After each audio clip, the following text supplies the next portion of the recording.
அதாவது இந்தியாவில் தமிழ்நாட்டில் இன்னும் சொன்ன போனால் உலக அளவில் குடும்பத்தில் வீட்டில் குழந்தை பெற்றவங்க அப்படின்னு சொல்லி ஒரு விழா அப்படின்னு பார்த்தா இவ்வளோ பெரிய ஒரு விழா அப்படின்னு சொன்னால் இதுதான் முதல் முறையாக எனக்கு தெரிஞ்சு நடக்குது.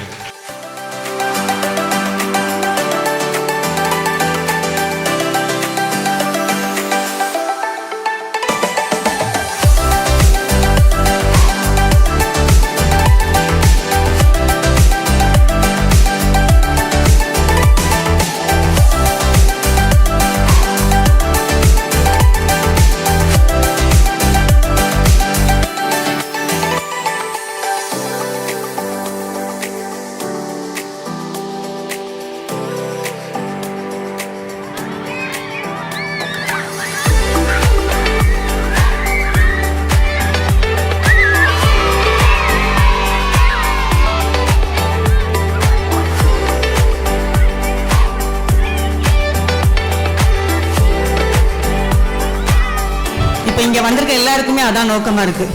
பொருள் சாரா, மருந்து சாரா, மனிதம் சாரா, மருத்துவம் சாரா ஒரு வாழ்வியல்ல இருக்கிறவங்க இங்கே நம்ம ஒன்று கூடி இருக்கிறோம். யாம் பெற்ற இன்பம் பெருகை வையகம். அதே மாதிரி நம்ம மருத்துவமனைக்கு போகிறத விட வீட்டில் குழந்தை பெற்றுக்கிறது ரொம்ப சந்தோஷமான ஒரு அனுபவமாக இருக்கும். எதுக்குங்க குழந்தை பெற்றுக்கிறதுக்கு ஹாஸ்பிட்டல் போகிறீங்க? இது ஒரு சாதாரண விஷயம் தானே, இது ஏன் ட்ராமா பண்ணுறீங்க? எல்லாரையுமே ஆச்சரியத்தில் ஆழ்த்திய இரட்டை குழந்தைகளை வீட்டில் மிக சுகமாக ரொம்ப அனுபவித்து ரசித்து பெற்றெடுத்த நமது சகோதரி. நிச்சயமா அவங்களை இப்படியே சொல்லிடுறதோட அவங்களுக்கு இன்னும் சிறப்பாக நம்ம கொண்டு போகலாம். நல வழி நாயகி, அதான் சரி. நலம், அதாவது தான் குடும்பம் நலமா இருக்கணும் அப்படின்னா அது யார் சார்ந்ததுன்னா அந்த வீட்டோட பெண் சார்ந்தது இல்லையா, தலைவி சார்ந்தது. அப்ப நிச்சயமா அவள் நல வழி நாயகியா தான் நிச்சயமா இருக்க முடியும். இப்போ எத்தனை குழந்தை இருக்குன்னு உனக்கு தெரியுமா? இல்லைங்க தெரியாது அப்படின்னு. 2 குழந்தை இருக்கு, இன்னும் தோண்டி தோண்டி பார்த்தா தான் தெரியும் உள்ளுக்குள்ள எத்தனை இருக்குன்னு அப்படின்னு பதிவு பண்ணும்போதே அந்த நர்சம்மா கேட்குறாங்க, ஏம்மா இப்போ கவர்மெண்ட்டே சொல்லுது 2 குழந்தை தான் பெற்றுக்கணும்னு, நீ ஏம்மா 3வது குழந்தைய பெற்றுக்கிற அப்படின்னு கேட்டாங்க. இன்னும் 10 குழந்தை கூட பெற்றுக்கலாம் அப்படின்ற பேர் அந்த நிமிஷம் தோணுது.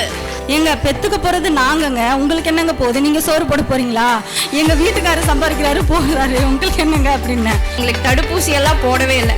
போலியோ சொட்டு மருந்து போடுறதுக்கு வருவாங்க, உங்கள் பையனுக்கும் உங்கள் பிள்ளைக்கும் போடுறேன்னு. எங்கள் அப்பா காட்டுக்குள்ளே தண்ணி கட்டிகிட்டு இருப்பார். உங்களுக்கு ஒரு வேலை இல்லையா, வந்தியா மம்முட்டிலேயே ஓட்டுருவேன் பாரு, ஓடியே போயிடுவாங்க, வரவே மாட்டாங்க. 2 குழந்தைங்கன்னு சொன்னோன்னே எனக்கு சிரிக்குது. அந்த மாதிரி திட்டுது பக்கத்தில் உட்காந்து, ஏம்மா 2 குழந்தை பெற்றுக்கணும்னு தெரியாதா? ஏற்கனவே முதல் குழந்தை வேற சிசேரியன்னு, உனக்கு எவ்வளோ தைரியம் இருக்கணும் அப்படின்னு கேட்டாங்க. எனக்கு நான் சிரிச்சுக்கிட்டே இருக்கேன், நீ பாட்டு பேசிக்கிட்டே இருங்க. எனக்கு 2 குழந்தை. ஏன்னா சின்ன செல்வம் தான் பெருஞ்செல்வம், அந்த செல்வத்தை நாங்கள் சீரும் சிறப்புமாக கொண்டு வருவோம் சொல்லிட்டு இந்தியா வரைக்கும் கூட்டிட்டு நம்மளோட இப்போ இருக்கிற நம்ம மரபின் மாண்புகள் இதை ஐயா கையால் அவங்களுக்கு நம்ம கொடுக்குறோம்.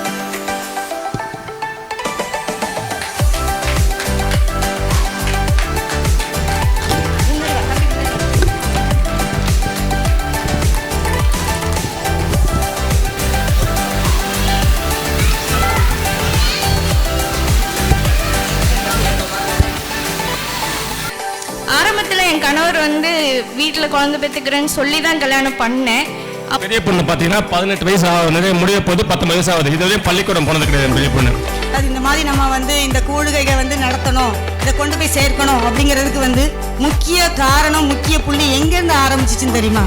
வீட்டு பசங்கள் நடந்துகிட்டே தான் இருந்தது, அழுத்தங்கள் கொடுத்துட்டே தான் இருந்தாங்க. ஒருத்தரும் ஒரு விதமாக அதை கடந்து வந்துட்டே தான் இருந்தோம். ஆனால் இவ்வளோ வீறு கொண்டு எழுந்ததுக்கு காரணம் யாருன்னு தெரியுமா? குழந்தை பிறந்து 3 நாள் ஆன குழந்தையை எடுத்துக்கொண்டு நம்ம அனைவருக்காகவும் நம்ம அனைவருக்கும் நடக்கக்கூடிய அடக்குமுறை தொடர்ந்து நடந்துட்டே இருக்குது. என்னடா இது, எங்கதான் எவ்வளவு தூரம் போய் பார்க்கலாம் அப்படின்னு போய் அங்க எல்லாரையும் அடிச்சு தோசை பண்ணிட்டு வந்த சிங்கப்பன் மனித உரிமை ஆணையம் போய் கம்ப்ளைண்ட் கொடுத்துட்டு வந்தாங்க 3வது நாள் குழந்தையோடு. இப்ப அவங்க கூட குடும்பத்தை நம்ம மேடை கலைக்கிறோம்.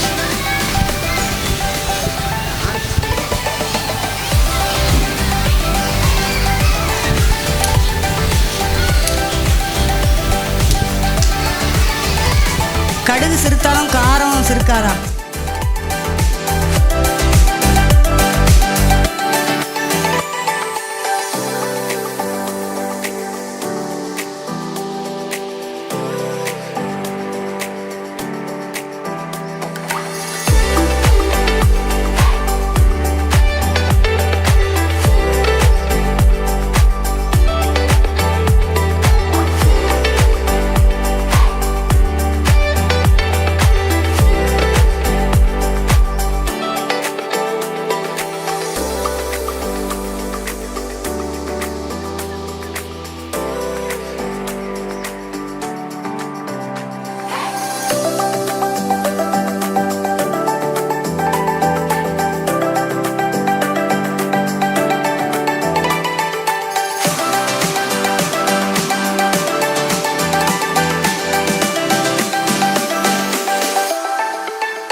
எழுதின உடலின் மொழி, பஸ்லூர் ரஹ்மான் எழுதின பெண்களை உங்களுக்காக, இறைவெளியில் இனிய சுகப்பிரசவம். இந்த 3 புக்கையும் வந்து பார்த்தீங்கன்னா 3 டைம் படிச்சுட்டாங்க.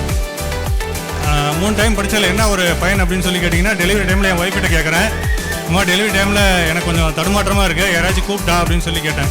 அதெல்லாம் ஒன்றும் வேணாம், நீ கூட மட்டும் இரு, மொத்தம் நான் பார்த்துக்கிறேன் அப்படின்ட்டாங்க. இவங்களை பற்றி சொல்லணும்னா இவங்க நர்ஸு, டிப்ளமோ படித்தவங்க.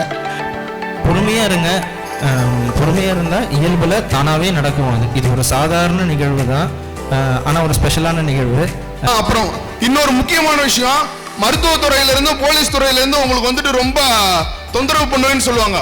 இவங்களே ஆல்ரெடி போலீஸ் தான், ஒன்று வேற ஒன்றும் இல்லை. இவங்களே வந்துட்டு காவல்துறையில் தான் இருக்காங்க. அதையும் சொல்லி இந்த இடத்துல பதிவு பண்ணிக்கிறேன். அதனால அவங்க வந்து தொந்தரவு பண்ணுவாங்க, இவங்க வந்து தொந்தரவு பண்ணுவாங்க, அதெல்லாம் ஒன்றும் இல்லை.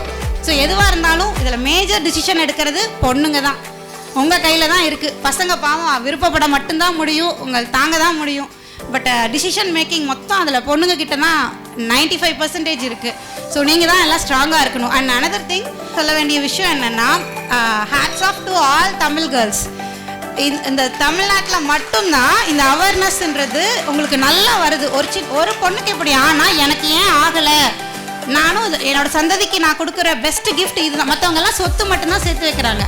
பட் இந்த தமிழ்நாட்டு பசங்களும் பொண்ணுங்களும் மட்டும்தான் அடுத்த தலைமுறைக்கு நம்ம என்ன பெஸ்ட்டாக கொடுக்கணும் அப்படின்ற தாட் நம்மக்கிட்ட மட்டும்தான் இருக்குது. உங்களுக்கு தெரிஞ்ச கலையாகட்டும், ஒரு மருத்துவமாகட்டும், வாட் எவர், இந்த வீட்டில் பிறக்கிறதே இருந்தாலும் இது இவ்வளோ அவேர்னஸாக நான் நினச்சி நான் மட்டும்தான்